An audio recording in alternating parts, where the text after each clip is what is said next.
6 months after the battle, the Titan's dream had become something Daeho never expected. It was no longer just a ship. It was the flagship of a fleet that included over 200 vessels from 43 different species. More importantly, it had become a symbol of hope for anyone who believed the galaxy could be better. Daeho stood on the observation deck, watching ships from across known space working together to build a massive space station. Humans worked alongside Saurians to install gravity generators. Kethabar crystal engineers shared techniques with Lumina energy beings. Former enemies were becoming friends through the simple act of working toward common goals. The construction is ahead of schedule, Somin reported as she joined him at the window. She now wore the uniform of Chief Engineering Officer of the Free Fleet Alliance. At this rate, Haven Station will be operational in 3 months. Uncle Sangho would be amazed, Daeho said. I don't think he ever imagined it would grow this big. Maybe he did, Jiwoo said, walking up with a data tablet in his hands. I've been going through his personal logs that Arya finally unlocked. Listen to this. Jiwoo activated a recording, and Captain Lee Sangho's voice filled the observation deck. Personal log. Stardate 2387.4. I've been following the ancient star charts for 3 years now, and I'm starting to understand what I'm really looking for. The technology on this ship isn't just advanced. It's a message. Someone wanted future generations to find it. Someone wanted us to be ready for something. The recording paused and Daeho frowned. Ready for what? Keep listening, Jiwoo said. I've found references to something called the Shepherds in databases from 17 different extinct civilizations. Every species that reached a certain level of development encountered them. They provided guidance, technology, and wisdom. Then they disappeared, but they left gifts behind. Ships like this one, knowledge hidden in quantum computers, star charts that lead to places beyond the edge of known space. Daeho felt a chill run down his spine. Where do those star charts lead? Arya's voice answered from the ship's speakers. Captain, now that you have proven yourself capable of uniting different species, I am authorized to reveal the final secret of your uncle's mission. The star charts lead to the Shepherd Foundry. The what? A massive automated shipyard at the edge of the galaxy. Your uncle found it 20 years ago, but it would not activate for him. It requires genetic markers from at least 3 different Shepherd descendant species working in cooperation. Veltar's crystal form appeared in the doorway. Shepherd descendant species? What does that mean? It means, Arya said, that humans are not the only species in the galaxy that was guided by the Shepherds. There are others. The Kethvar crystal people, the Lumina energy beings, the Saurian clans, at least 40 different species scattered across the galaxy, all carrying genetic modifications made by the Shepherds millions of years ago. Morgath joined them, his massive form filling the doorway.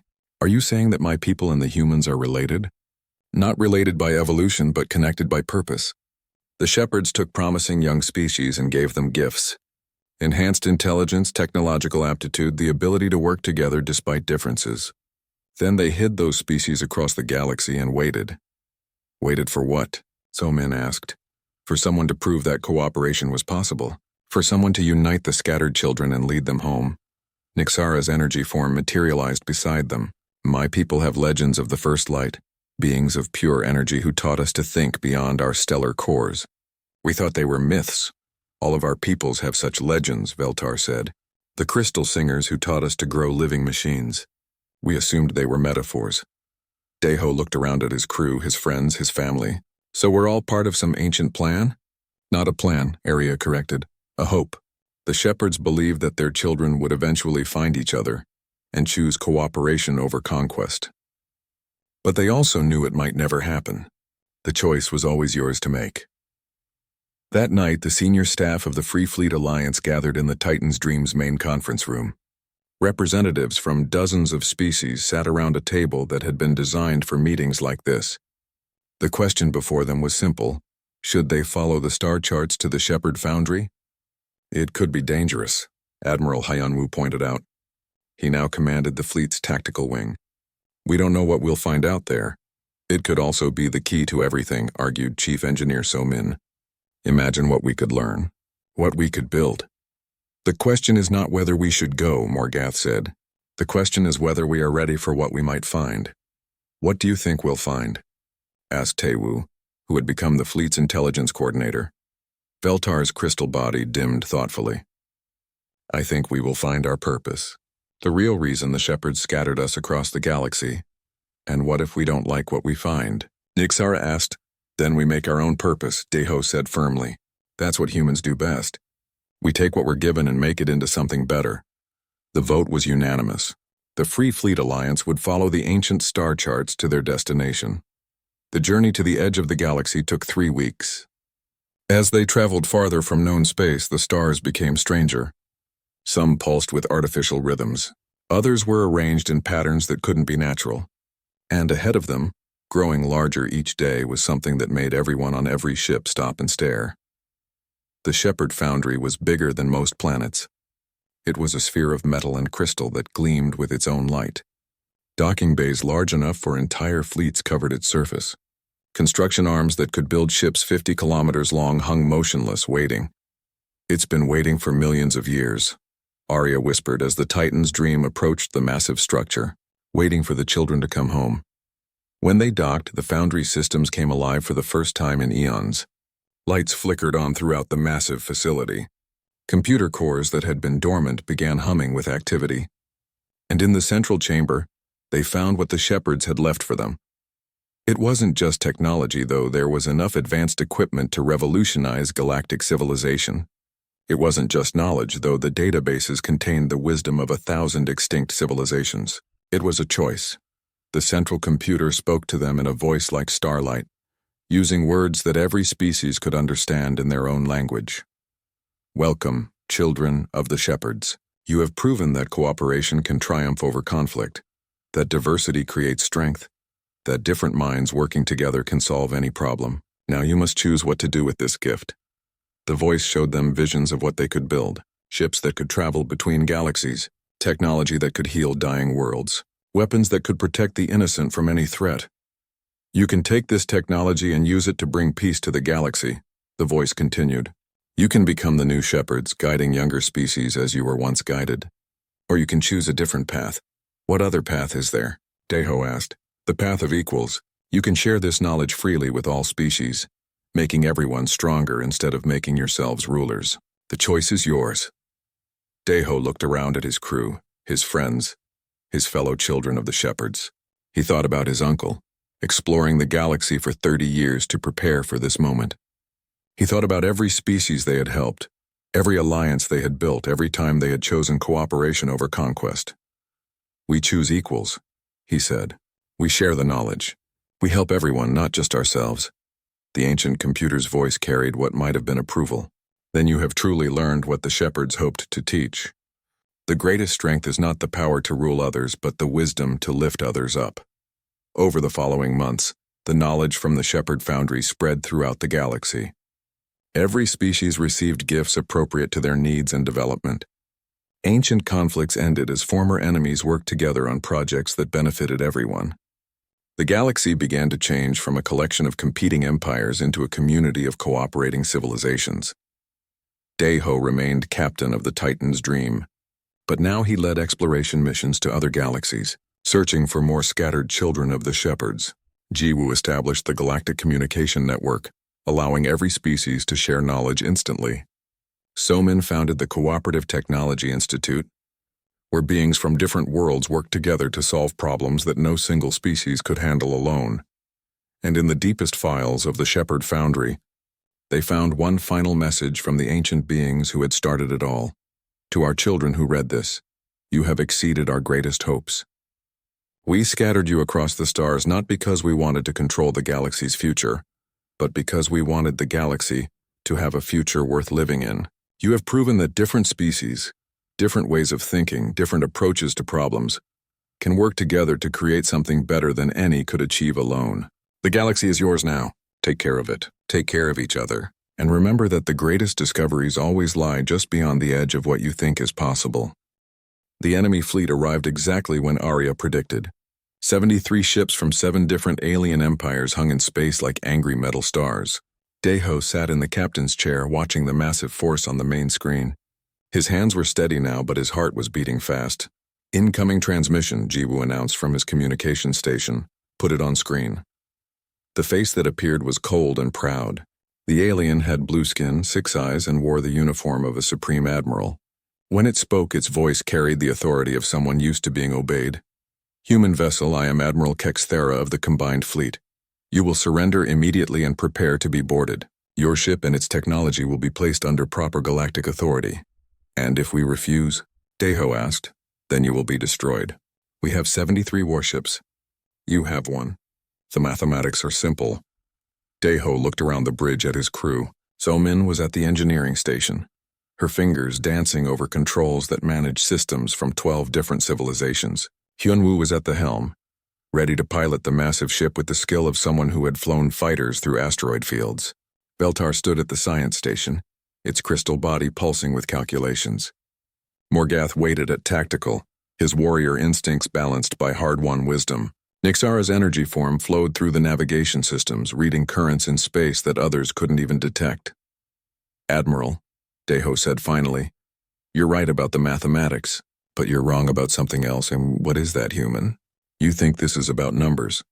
But humans don't think about numbers the same way you do." Deho cut the transmission and turned to his crew. "Everyone ready?" "Engineering systems are optimized," So-Min reported.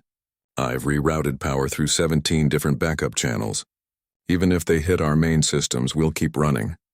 Navigation is plotted through the asteroid field at the edge of this system." Nixara's voice sang through the bridge. "I can guide us through passages too narrow for their larger ships. Weapons are charged, but I recommend avoiding direct confrontation," Morgath said. "Better to outthink them than outfight them." "Engines are ready for anything," Hyunwoo added. "This ship can do things that will confuse every tactical computer they have." The battle began when the enemy fleet moved forward in perfect formation. Deho watched them approach with the precision of a military parade. Every ship knew exactly where it was supposed to be. Every movement was calculated and efficient. "Area, remember what my uncle used to say about fighting? Captain Sangho believed that the best way to win a fight was to make your enemy fight your fight, not their fight. Then let's make them fight our fight." "Hyunwoo, take us into the asteroid field. Best speed." The Titan's Dream accelerated toward a cluster of floating rocks that ranged from the size of cars to the size of cities. The enemy fleet followed, but their perfect formation began to break apart as they tried to navigate around the larger asteroids. "They're having trouble keeping together," Jiwoo reported, monitoring enemy communications. "Their commanders are arguing about the best approach route." "Good, So-Min, can you make our engines run backwards through the quantum manifolds?" "That's impossible. It would violate basic physics, but can you do it?" So-Min grinned. "Give me 5 minutes." While So-Min worked her engineering magic, Hyunwoo flew the massive ship through spaces that should have been too small. He used the ship's bulk not as a disadvantage but as a tool, forcing the enemy fleet to split up and lose their coordination. "They're trying to surround us," Morgath observed, "but they don't understand that we're not trying to escape." "What are we trying to do?" asked a new voice. Kim So-Min's younger brother, Kim Tae-woo, had joined the crew just before the battle. He was a communications specialist like Ji-woo, but he focused on electronic warfare. "We're trying to teach them something," Deho said. "Nixara, can you mask our energy signature? I can make us appear to be 3 different ships in 3 different locations," the energy being replied. "But only for a few minutes. That's all we need." "So-Min, are those engines ready?" "Ready, but I still think this is crazy." "Crazy works. Hyunwoo, when I give the word, I want you to stop the ship completely, then accelerate straight up at maximum speed." "Up? But there's nothing above us except empty space." "Exactly." The next few minutes were chaos. The Titan's Dream appeared to split into 3 ships, each heading in a different direction. The enemy fleet scattered to chase all 3 targets. Then all 3 images vanished and the real ship stopped dead in space. "Now, Hyunwoo." The ship shot upward so fast that several enemy vessels crashed into each other trying to follow. When the Titan's Dream reached clear space above the asteroid field, Deho gave his next order. "So-Min, now would be a good time for that impossible engine trick. Engaging reverse quantum flow," So-Min announced. On the main screen, the enemy fleet watched in confusion as the Titan's Dream began moving backward through space while pointing. "Forward." "That's impossible," came Admiral Kexthera's voice over the communication system. "Your ship is violating the laws of physics. Our ship is demonstrating something your people forgot," Deho replied. Physics isn't about laws that can't be broken. Physics is about understanding how things work well enough to make them work differently. But the real surprise came when Arya announced new contacts on the sensors. Captain, I'm detecting 47 ships emerging from hyperspace. They're not part of the enemy fleet. Who are they? Mixed signatures. I'm reading Lumina energy ships, Saurian clan vessels, Kethvar crystalline cruisers, and ships from 17 other species. They're requesting permission to join our formation. Veltar's crystal body blazed with excitement. They're outcasts like us. Word of our crew has spread through the underground networks. They want to be part of what we're building. The tide of battle changed in minutes. The new arrivals didn't attack the enemy fleet directly. Instead, they formed a protective barrier around the Titan's dream and began demonstrating their own impossible technologies. Lumina ships phase-shifted through solid matter. Saurian vessels used gravity manipulation that shouldn't have been possible. Kethvar cruisers projected shield harmonics that made them nearly indestructible. This is not possible, Admiral Kexithera transmitted. These species don't work together. They don't share technology. They don't coordinate tactics. You're right, Deho said. They don't usually. But today they're doing something different. Today, they're showing you what happens when different minds work together instead of against each other. The combined fleet found itself facing not one impossible ship, but 50 impossible ships, each using technology in ways that violated everything the galactic powers thought they knew about warfare. Arya, Deho said quietly, open a channel to all ships, friendly and enemy. When every ship in the battle could hear him, Deho spoke clearly and calmly. This is Captain Lee Deho of the Titan's Dream. We didn't want this fight. We didn't start this fight. But since you brought it to us, we're going to finish it our way. He gestured to So Min, who activated a system they had been preparing for hours. Every ship in the enemy fleet suddenly found their weapons offline. Not damaged, not destroyed, just offline.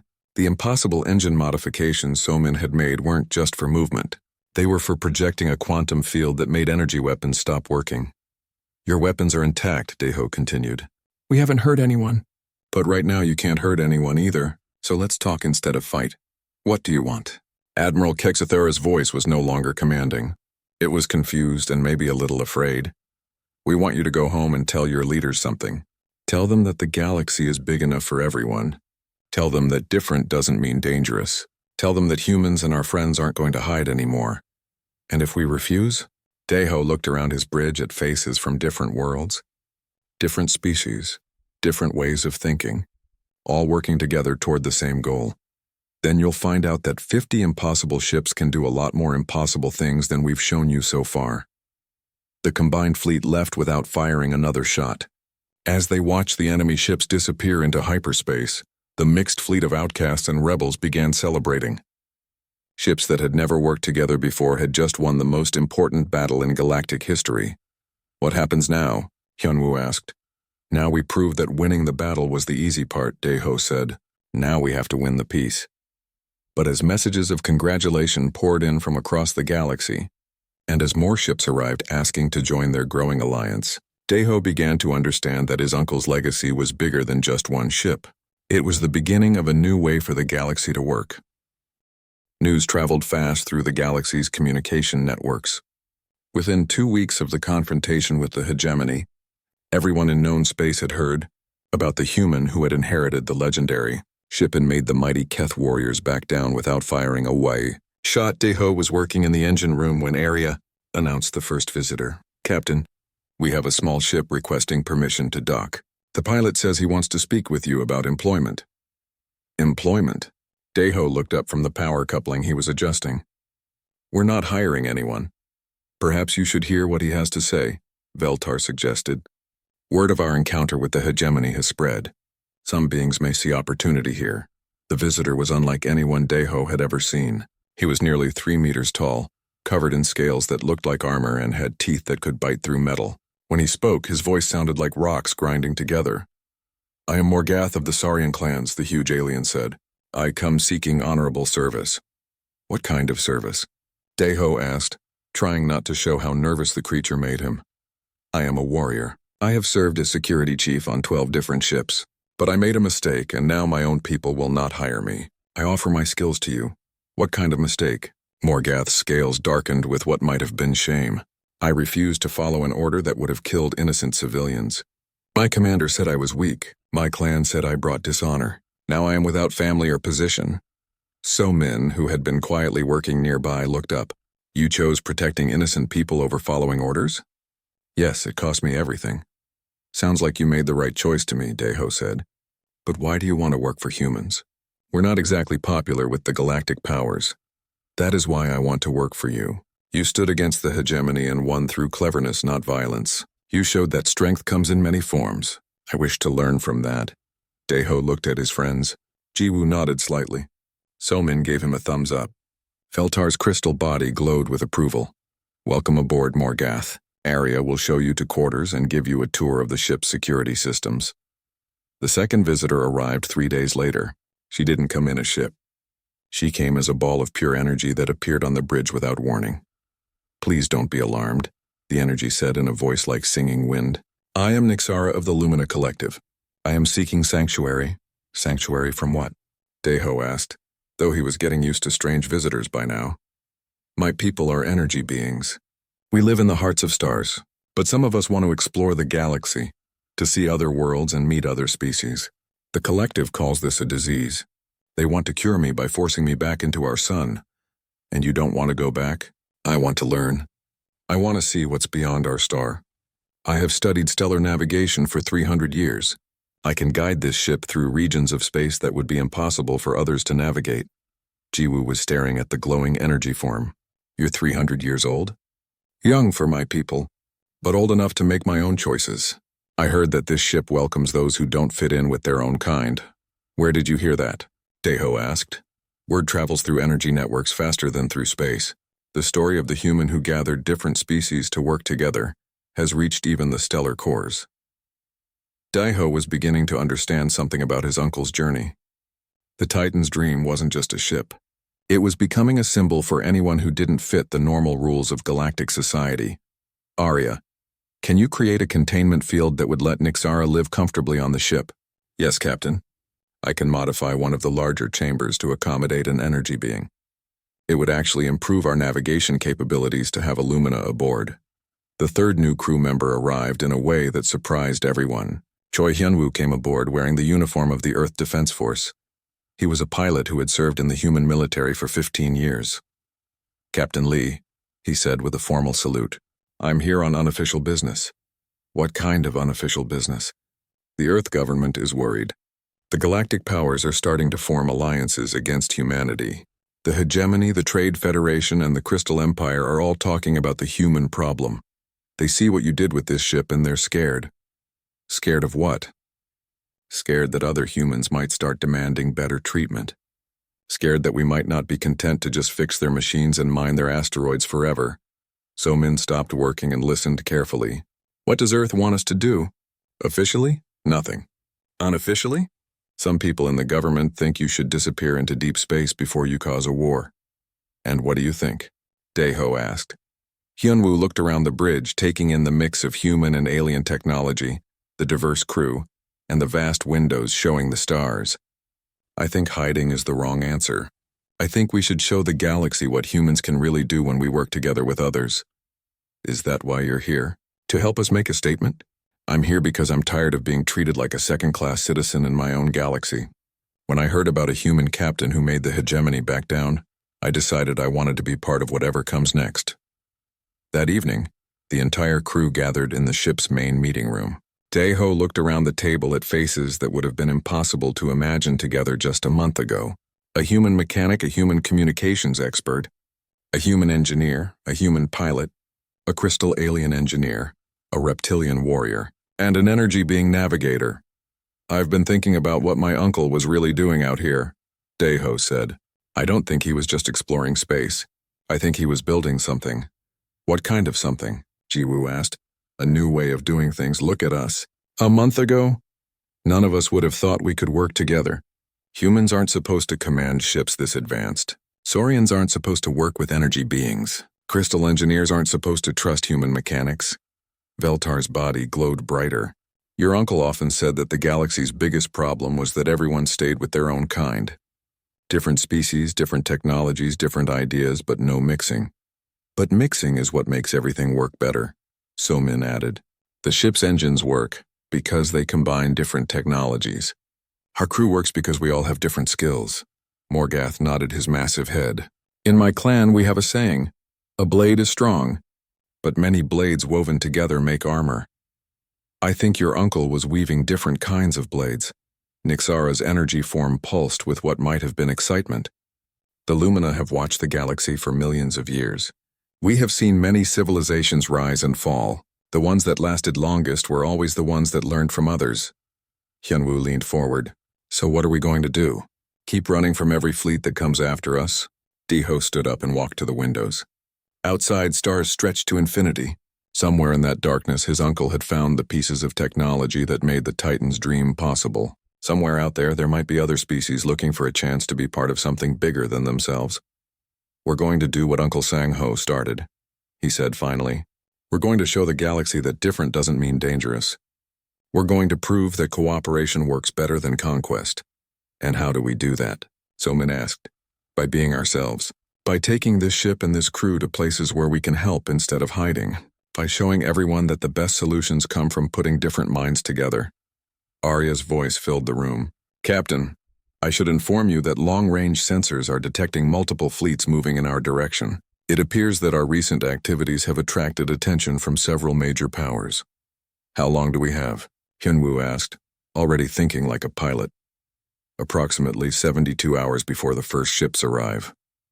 Deho turned back to his crew. Then we have 72 hours to decide who we want to be. Are we going to run and hide? Or are we going to stand up and show them what happens when humans and aliens work together? The vote was unanimous. They would stand and fight. Not with weapons, but with the power of cooperation and human ingenuity. As the crew dispersed to prepare the ship, Deho remained at the windows watching the stars. Somewhere out there, his uncle's real legacy was waiting to be discovered. Deho woke up in a bed that was bigger than his entire room back on Luna Station. The guest quarters on the Titan's Dream were more comfortable than any place he had ever lived. Through the window, he could see stars moving slowly past as the ship traveled through space. Good morning, Captain, Arya's voice said softly. Did you sleep well? I'm still not used to being called Captain, Deho said as he got dressed.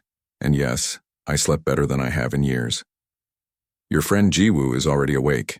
He is in the communications center, trying to understand the ship's message systems. Deho found Jiwoo sitting in front of a wall covered with screens and buttons. His friend looked confused and excited at the same time. Deho, you need to see this, Jiwoo said. This communication system can send messages to places I've never heard of. Some of these star charts show systems that are not on any Earth map. How far can it reach? I think it can send messages beyond the edge of known space. Your uncle was talking to someone out there. I found message logs, but they're in a language I don't recognize. Arya's voice joined the conversation. Captain Sang-ho was in contact with several entities in the unknown regions. He never told me who they were or what they discussed. Deho touched one of the control panels. Like everything else on the ship, it felt warm under his fingers. Arya, how much of this ship did my uncle actually understand? He understood perhaps 60% of the ship's systems. Many technologies came from species that are now extinct. Your uncle collected their knowledge, but some secrets died with them. Then how did he keep everything working? He was very good at making different systems work together, even when they were not designed to do so. He said it was a human skill. A new voice spoke from behind them. He was right about that. Deho turned around and saw something that made him step backward. A creature that looked like it was made of living crystal stood in the doorway. It was tall and thin, with light moving through its body like water. Please do not be afraid, the creature said. I am Veltar. I was your uncle's chief engineer. You were on the ship this whole time? Deho asked. I was in hibernation. When you took the captain's chair, Arya woke me up. I have been waiting to meet you. Veltar moved closer. When it walked, its crystal body made soft musical sounds. Your uncle spoke of you often. He said you had the gift. What gift? The human gift for making impossible things work. My people, the Kethvar, are master engineers. We can build perfect machines that last for thousands of years. But when those machines break in unexpected ways, we cannot fix them. Humans can. Veltar led them deeper into the ship to a room filled with machinery that hummed and glowed. This is the quantum engine room. These engines should not work. They combine 12 different alien technologies that hate each other. By all known laws of physics, they should explode. Deho looked at the massive engines. He could see pipes and cables connecting systems that looked nothing alike. Some parts were smooth metal, others were grown crystal, and some seemed to be made of pure energy. How does it work then? Your uncle made it work through what he called creative engineering. When the Zorvani matter converters fought with the Helix energy coils, he connected them through a Terran cooling system. When the Akamari quantum processors couldn't communicate with the Shen navigation computers, he used human translation software to make them understand each other. Jiwoo was recording everything with his tablet. So he basically used human technology to make alien technology work together? More than that, Veltar said. He used human thinking. My people would never connect a matter converter to a cooling system. It violates proper engineering principles. But humans don't care about proper principles. You care about what works. They spent the next 3 days exploring the ship. Deho discovered that his uncle had not just collected alien technology, he had improved it. In the manufacturing bays, human-designed tools worked alongside alien fabricators to create things that neither species could make alone. "This is amazing," said a new voice behind them. They turned to see a young woman with short black hair and grease-stained coveralls. "I'm Kim Soman. I'm an engineer from Earth. I heard about what happened and came to find you." "How did you get on the ship?" Deho asked. "I asked nicely," Soman said with a grin. "Also, your AI let me in. She said the ship needs more engineers." "The ship can always use skilled hands," Arya confirmed. "Somin has excellent credentials. She graduated top of her class from the Mars Technical Institute." Somin was already examining the machinery around them. "This is incredible. You're using quantum phase alignment to sync incompatible energy signatures. I've never seen anything like it. Can you help us understand how it works?" Deho asked. "I can try. But honestly, some of this stuff shouldn't be possible. It's like someone took a dozen different languages and found a way to make them all mean the same thing." Veltar's crystal body brightened. "That is exactly what your uncle did. He found ways to make different technologies speak to each other." Over the next week, they worked together to understand more of the ship's systems. Deho found that his years as a mechanic helped him see problems that the others missed. When Somin couldn't figure out why a power coupling was failing, Deho showed her that it needed a simple bypass. When Veltar was confused by a human-designed interface, Jiwoo helped translate the controls. "We make a good team," Somin said, one evening as they shared dinner in the ship's mess hall. "Different skills, but we work well together." "Your uncle would be pleased," Veltar said. "He always believed that cooperation was better than competition." Their peaceful exploration was interrupted when Arya announced incoming ships. "Captain, we have 6 vessels approaching. They are requesting permission to board." "Who are they?" Deho asked as they hurried to the bridge. "The lead ship identifies itself as HSV Domination, flagship of the hegemony of Keth. They say they have official business with the captain of the Titan's Dream." Deho sat in the captain's chair and looked at the approaching ships on the main screen. They were sleek and dangerous looking, with weapons that could probably destroy a small moon. "What do they want?" Jiwoo asked. "To take our ship," Veltar said quietly. "The hegemony believes that humans are too primitive to own advanced technology. They will say it is for the good of galactic safety." "Can we run?" Somin asked. "The Titan's Dream is faster than any ship in space," Arya said. "But running will only delay the problem. More ships will come." Deho thought about his uncle exploring the edges of space for 30 years. He thought about all the alien technology working together in harmony. He thought about his new friends who had trusted him enough to stay on the ship. "Arya, do we have weapons?" "Yes, Captain, but I recommend against fighting. The hegemony has many ships. I'm not planning to fight them. I'm planning to show them something." Deho's hands were steady on the controls. "Can you bring the ships?" Defensive systems online? The defensive systems have not been activated in 30 years. Many components may not work properly. Then we'll make them work, Deho said. Veltar Somin, I need you to help me with some creative engineering. An hour later, when the hegemony ships demanded surrender, the Titan's dream lit up like a star. Every defensive system was active. Every weapon was charged and every shield was at full power. The display was so impressive that the attacking ships stopped advancing. This is impossible, came a voice over the communication system. Those defense grids were damaged 30 years ago. Our intelligence said they couldn't be repaired. Deho smiled as he opened a channel to the hegemony ships. This is Captain Lee Deho of the Titan's Dream. You're right that the systems were damaged. But you were wrong about one thing. What? Is that human? You assume that just because something is broken, it can't be fixed. That's where you're different from humans. We don't see broken things. We see things that just need the right touch. The hegemony ships left without firing a shot. As they watched the alien vessels disappear into the distance, Veltar placed a crystal hand on Deho's shoulder. Your uncle would be very proud, the alien engineer said. You're beginning to understand what humans do best. What's that? You make the impossible look easy. Lee Deho wiped the black oil from his hands with a dirty rag.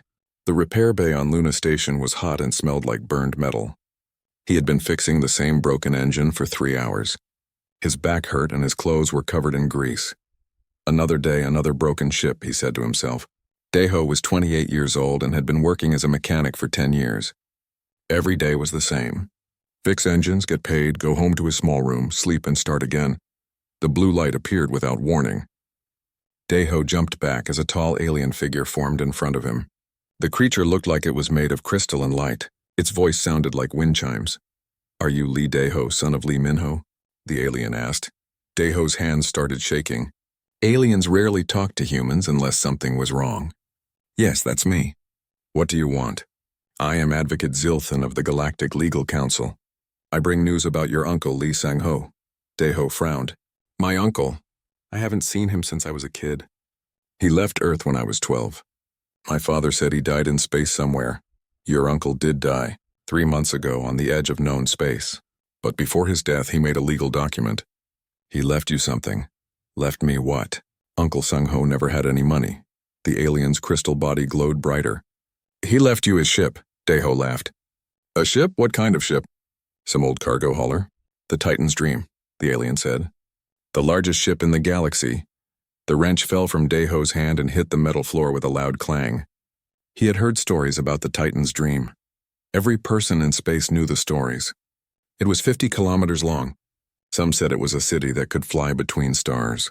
Others said it was a weapon that could destroy planets. Most people said it was just a legend. That's impossible, Deho said. The Titan's Dream is a story. It doesn't exist, the alien held out a glowing device. Images appeared in the air above it. Deho saw a massive ship floating in space. It was bigger than any space station he had ever seen. The hull was dark metal covered with lights that looked like stars. Your uncle was Captain Lee Sang-ho of the Titan's Dream.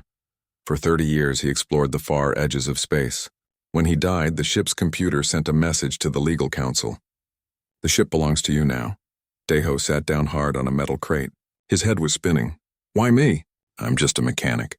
I fix broken engines in a repair bay. The legal document is very clear. The ship goes to his closest living family member. That is you. But I don't know how to run a ship like that. I don't know anything about exploring space or fighting aliens or whatever people do on ships like that. The alien's voice became softer. Your uncle left another message. He said you would say that. He said to tell you that the best mechanics understand that every machine needs someone who cares about it. The Titan's Dream has been waiting for someone to care about it again. 3 days later, Deho stood in the docking bay of Deep Space Station Gamma. His friend Park Ji-woo stood next to him. Ji-woo worked in communications and had asked to come along. Are you sure about this? Ji-woo asked. We could sell the ship, buy a small cargo hauler and run trade routes, make a good living. Deho looked at the docking tube that led to the Titan's Dream. His hands were shaking again. I can't sell it without seeing it first. Uncle Sang-ho wanted me to have it. I need to know why. They walked through the docking tube. Deho put his hand on the ship's entrance panel. The metal was warm under his palm. Blue lights ran along the wall and the door opened with a soft hiss. The inside of the ship was nothing like Deho expected. The corridor was wide enough for 10 people to walk side by side. The walls were covered with panels that glowed with soft light. The floor felt warm under his feet. "Hello, Lee Deho," a voice said from the walls. "I am Arya. I have been waiting for you." Deho stopped walking. "You're the ship's computer?" "I am the Advanced Reasoning and Intelligence Assistant. Your uncle programmed me to serve the Lee family. I have been alone for 93 days, 4 hours, and 16 minutes. You were counting. I count everything. It helps pass the time. Would you like to see the bridge?" They followed Arya's directions through corridors that seemed to go on forever. Jiwoo kept looking at the walls with wide eyes. "This is impossible," Jiwoo whispered. "The technology here is more advanced than anything on Earth." "Your uncle collected technology from many different species," Arya explained. "He believed that the best solutions come from combining different ideas." The bridge was enormous. The ceiling was so high that Deho could not see the top. Windows covered the front wall, showing the stars outside. Control panels surrounded a large chair in the center. "The captain's chair," Arya said. "It has been empty since your uncle died." Deho walked slowly to the chair. It looked like it was made for someone exactly his size. He sat down carefully. The moment he touched the armrests, the whole bridge came alive. Lights appeared on every panel. The windows showed new information about nearby ships and stations. "Welcome, Captain Lee Deho," Arya said. "All ship systems are now active. What are your orders?" Deho's hands were still shaking, but now it was from excitement instead of fear. "I don't know yet. Can you show me the rest of the ship?" The Titan's Dream has 17 decks, 42,000 rooms, and technology from 63 different alien species. A complete tour would take 11 days. Jiwoo sat down hard in another chair. 11 days just to see everything once? "Your uncle spent 30 years learning about this ship," Arya said. "He always said that understanding takes time. But he also said that the best way to learn about a machine is to start fixing it." Deho smiled for the first time in days. "What needs fixing?" "Many systems require maintenance. The quantum engines need adjustment. The navigation computer needs updates. The life support systems need calibration. Would you like to start with something simple?" "Arya," Deho said, "I don't think anything on this ship is simple. Your uncle said the same thing on his first day. But he learned, and he always said that Lees are good at making things work, even when they don't understand how." Deho stood up from the captain's chair. His hands had stopped shaking. "Then let's start making things work." Outside the ship, deep space was full of stars and possibilities. Inside the ship, a human mechanic was about to discover that sometimes the biggest inheritance is not what you get, but what you become.